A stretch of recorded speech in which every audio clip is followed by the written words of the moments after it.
Breaking news. Vusumuzi Cat Matlala's bail application has been denied.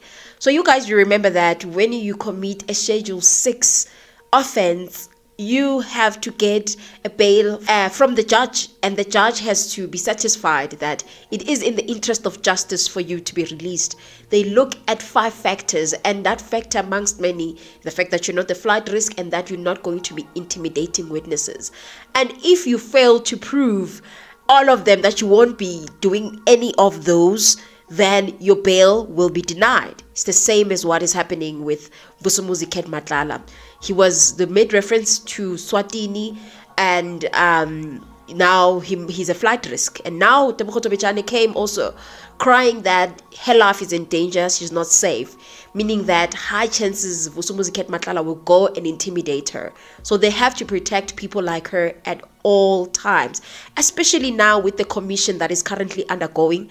They have to ensure that people like Tebokoto Bechane are protected and that they do not feel intimidated, so that when they get subpoenaed or they get to be called to come and testify in the commission, they don't feel afraid or nothing has happened to them, especially with this process.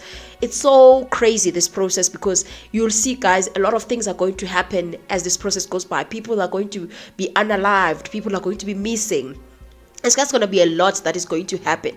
So if you release Cat Matlala right now with some of the witnesses not feeling safe, who might testify against him, which will put him back to jail, because clearly he doesn't want to be in jail. Hence, he is now applying for his bail. Why now? Whereas at first he abandoned his bail application. I think he should just stay in jail, and him and Nkatiso can come and attend court from jail, and attend commission from jail, come in again, go back to the prison. Because right now, I just don't think that it's safe to release them. Not just only for the witnesses that we know, for also the witnesses that we don't know, and the police that we don't know, who know things about them. They cannot. I think even Cat, this is not the right time for him to want to be released. Probably the urgency comes also because he wants to go fix some things of his before he gets to be called in the commission, or before he gets to be implicated and even ends up found guilty at the end. So I just think that that's why he's persisting, especially after Mkhwanazi's press brief. He now persists on going back home. But I think the court has definitely decided very well, because he's a real flight risk, and more than anything, I think at this moment it would be easy for him to intimidate witnesses, people that have to give testimony. And I just don't think, as I've said, it's only Tebokoto Bechane, even other witnesses that we do not know, that we are going to find when this commission goes by, that okay, this person as well knows things about Cat Matlala. So I think it's the best case scenario. I think the court did a very good decision. And I don't know, please comment your thoughts. Tell me what you think, guys, about his bail being denied and the reasons thereof. And also some of the things that the court could have looked at, because the court, they've not released any, I've not seen any articles, guys. I've only seen that part because I was told by someone that is attending that court actually, that these are the reasons, but probably there is more reasons that person maybe didn't hear, but they got to hear those reasons that I've said right now. But more reasons, I assume, that are going to be revealed by the media, and if are things that I think we should discuss, we'll discuss. But for now, his bail has been denied because of that. And also guys, I wanted us to just talk a little bit about what happened in the commission, the first 3 hours of the commission. So looking at the first 30 minutes of the proceedings, this is what I have to say regarding this. There's a lot of comments of people asking, why was the chief evidence leader there? Why is he consuming time? And I wanted us to school each other on the importance of the chief evidence leader. This means the commissioners, participants, media, and public, so everyone knows what to expect. Commissioners often have mountains of documents, report, affidavits. The evidence leader distills that into a logical order, helps the commission and put understanding on how the evidence will be presented and why certain witnesses are being called. Unlike a trial, commissioners don't have an adversarial parties belittling each other. They are fact-finding bodies. The evidence leader plays a neutral but guiding role, assisting the commissioners to follow the evidence and not get lost. The evidence leader signals that the process is serious, impartial, and structured. It reassures the public and participants that the commission isn't just a random testimony but a careful built record. If a witness were called cold without context, their testimony could seem disconnected or even misleading. The evidence leader ensures that the witnesses are framed within the bigger picture so their role makes sense. And the last point is the evidence leader deals with housekeeping issues, like procedure, how examination will work, right of participants, classified material, and all of that. And this is what the evidence leader even set out now. I'm not going to play the video of the timeline, but thank you guys if you've been watching me, following my videos. I've tried to give you guys the timeline, but I think it starts from 2018 when the political task team was formed under Jacob Zuma's administration and under Natim Tetwa's administration as police commissioner, spreading out also to Joburg how that happened. They're going to look at Armand Swartz. They're going to look at the Katiso Mulefe, Vusumuzi Cat Matlala. I'm very disappointed that they didn't look into the issue of Babita Dekoran, and let me tell you why. They didn't look at the issue of Babita Dekoran. They didn't really signal to that. That is because Lieutenant General Mkhwanazi said nothing about that. So what they're doing now is to base everything based on what Lieutenant General Mkhwanazi said on the brief with regards to political interference, not just from politicians, the judiciary, the NPA, and all of that. So hence, it was very important for him to give the timeline of how the commission is going to look at the evidence. Probably you're wondering why other cases are not there, and mostly the focus is what we've all been talking about as YouTubers. It's because some of the things will be raised from the testimony of others. For example, the Tembisa Hospital, for example, Babita Dekora. I think those things will definitely come, but they are not like the main focus points that they're going to look at, because based on the brief, Lieutenant General Mkhwanazi said nothing about Babita. But probably now, as we are going back after this 5 minutes adjournment, they are going to talk about that. And also another thing is that if you guys remember, during the state capture, the Zondo Commission, witnesses like Virgie Mentor or Ncebisi Jonas testified, and the evidence leader Paul Pretorius gave background on the specific allegation, for example, the Gupta family influence, relevant documents or email already gathered, how the witnesses fit into the broader narrative. So I think more than anything, this is going to allow everybody to follow. For example, if you guys remember the terms of reference in Parliament and why it was important, if you've been following me and watching the videos, that it guides everything. And if the terms of reference are set out and everybody understands, it will be easy for you to see problems with the process. So hence, I'm saying even now, it is very important for those terms to be made clear to everybody so that people can follow, knowing what is the sequence of events according to the commission. What is it that they're leaving out? And what is it that is very important that is not being discussed, and all of those things. But I think that more than anything, let us keep on watching. As I've said, this video recorded it during the 5 minutes break, and also while Mkhwanazi is giving his testimony. But I think that let's definitely not jump the gun. Let us see how his testimony goes. I think definitely, guys, there's a lot that is still going to be uncovered from what he said in the first 30 minutes or less than 20 minutes or so. What is said, clearly there's just a lot that is still going to be uncovered during this whole process. But I just wanted us to see the importance of the evidence leader and not feel like, oh, he was useless. No, he was very useful. It was very important for him to be there. Moving right along to the next point that I think it is very important for us to understand. Just school you to those who don't know. Please, guys, this video is for those who don't know. If you know, good for you. But to those who don't know, you might ask yourself, why is it that they don't allow Lieutenant General Mkhwanazi to talk? Because that's what I've seen in the first few minutes, that they're referring to him to evidence, and they're also questioning him. Why is that the case? Why don't they allow him to talk like he did during the media brief? Here are the reasons why. Because guys, the judiciary operates differently, right? The judiciary, you don't just go there and tell your story unless the evidence leader said, tell us what happened on the 17th or on the 3rd. Otherwise, you are led by them. They lead you. Hence, they call them evidence leader, right? So the role of the evidence leader is to collect evidence, interview witnesses beforehand, and decide the sequence of testimony. Their job is to present evidence neutrally to help the commission establish facts. They act almost like prosecutors, but they don't argue for guilt. They just help reveal the truth. How witnesses' testimony work when it comes to commissions. When someone like, for example, General Mkhwanazi is called to testify, there's number one, preparations. He would have been given a written statement or affidavit beforehand. Evidence leader studies it, cross-checks the documents, and structures questions. Very important. Secondly is presentation. He usually led by the evidence leader first. This means that the advocate asks questions that help him tell his story systematically. For example, date, events, documents, and so forth.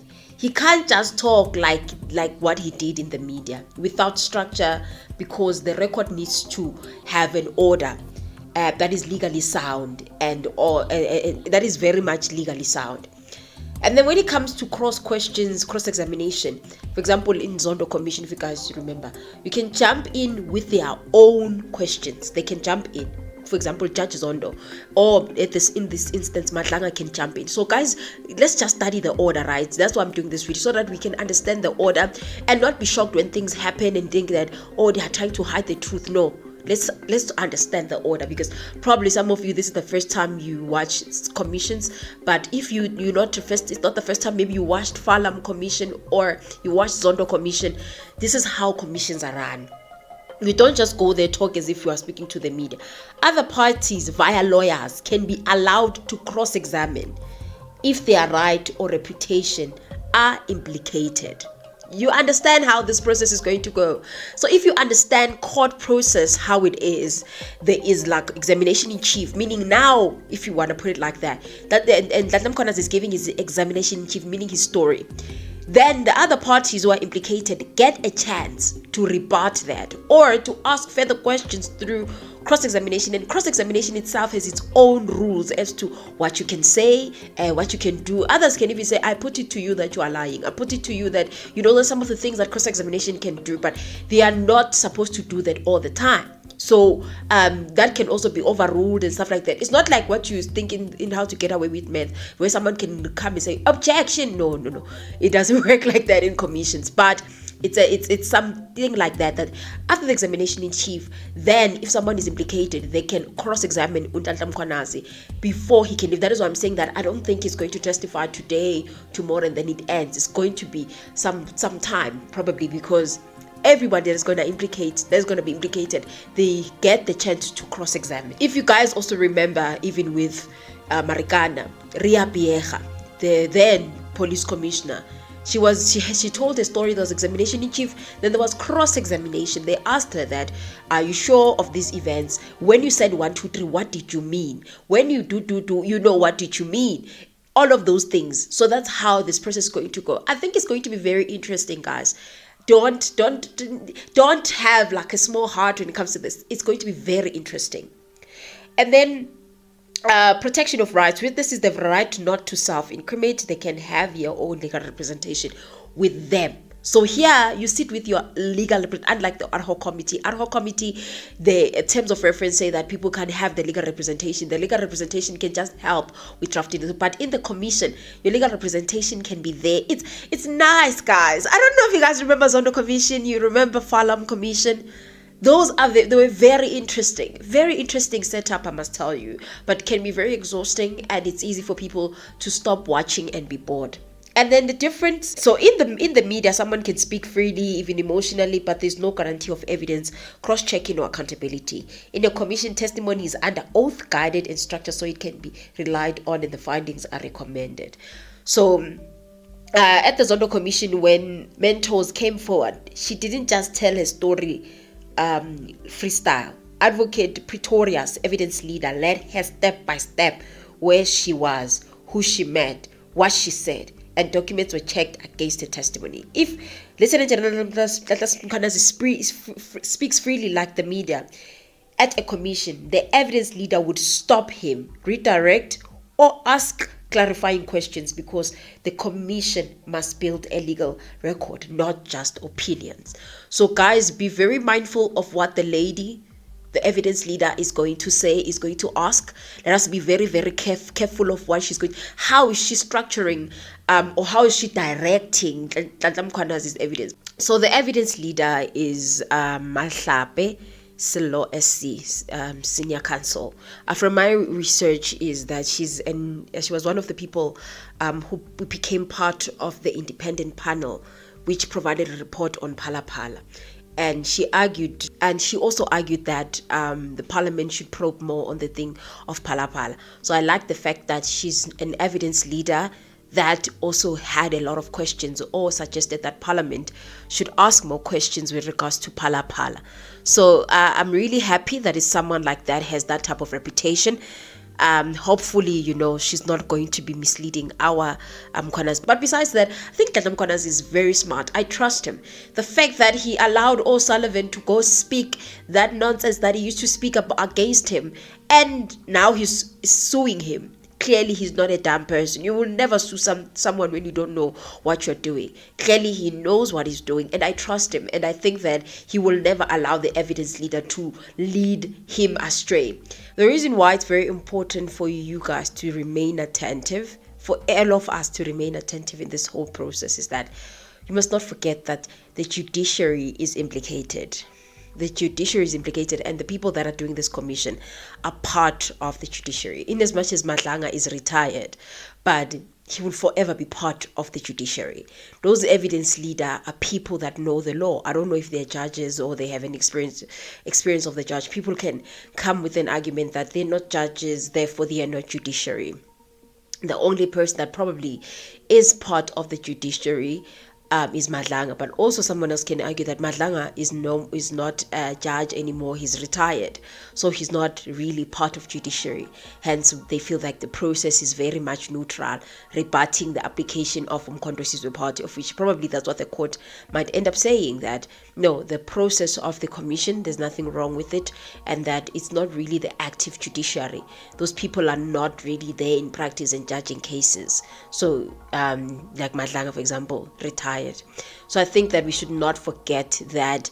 Hence, I suggest that we become very, very attentive and very mindful of all the details and facts. And also, one of the things that we asked, you would ask yourself is, why so many breaks? Why not just talk? Maybe take a break once off or what? Guys, I'll tell you, as a person that attended one commission, and also as a person that attended a criminal case that has not even been resolved, as someone that attended the Marikana criminal case and have been attending it now and again, definitely sometimes the judiciary can stall the process.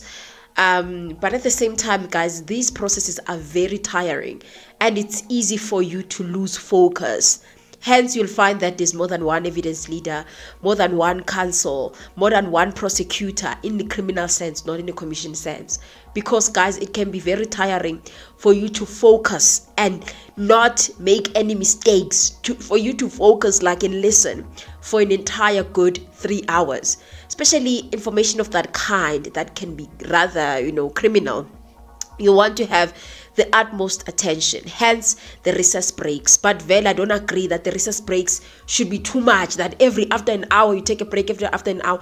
Try push as much as you can, but I think what Madlanga can do is to ask people now and again, especially in that room, including Mkhwanazi, as to whether they're still fine to continue, because you don't want to make the process too much that you've missed a lot of important components. Yes, there is a computer that is recording him for purposes of having a transcript, but besides that, you need to take breaks. You as a person who has to, at the end of the day, make recommendations. Hence, you see him now again saying that, okay, let's take 5 minutes break. Let's take 10 minutes break. Let's come back. What is important is ensuring that after that very 5 minutes, we come back. Instead of taking another hour. You said, let's come back after 5 minutes, but you come back after an hour. That's where the problem starts. But if you take that 5 minutes, you come back, I think there's no problem, guys. This information is too much. Others they can't cope. You know, when such things happens, others want to now and again go outside and take a smoke or whatever that helps them to cope.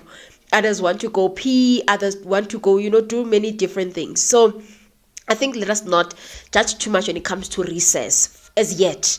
Let us see how they go, how the commission goes. But I think so far the recesses are fine, because Mkhwanazi testified for like an hour or so, and then they took recess. Now they've came back. So let us also not lose heart when it comes to recesses and all of that. It becomes a problem now when they take longer recesses, but short ones, I don't think there's anything wrong. Talking also about that, I think you guys know that Mkhwandazi's party is not really happy about the commission and the fact that the commission is still continuing. They're saying that the process is illegal. For example, it implicates the judiciary.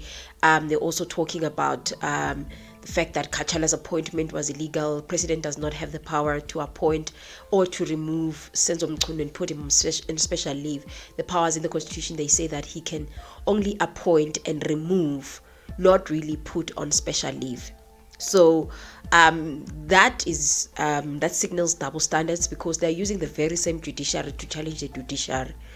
I don't know how that will work. They're challenging the judiciary, people that form or probably form part of the judiciary, arguably so, to challenge the judiciary. They're challenging the judiciary to the judiciary. Very much double standard. And also the very same MKPs, the MKP that supported that Mkhwanazi should not be subpoenaed, they said that the commission can take their time with Mkhwanazi, and then Mkhwanazi can come to the ad hoc committee afterwards. The very same idea is the one that was supported by the Democratic Alliance, but it was raised by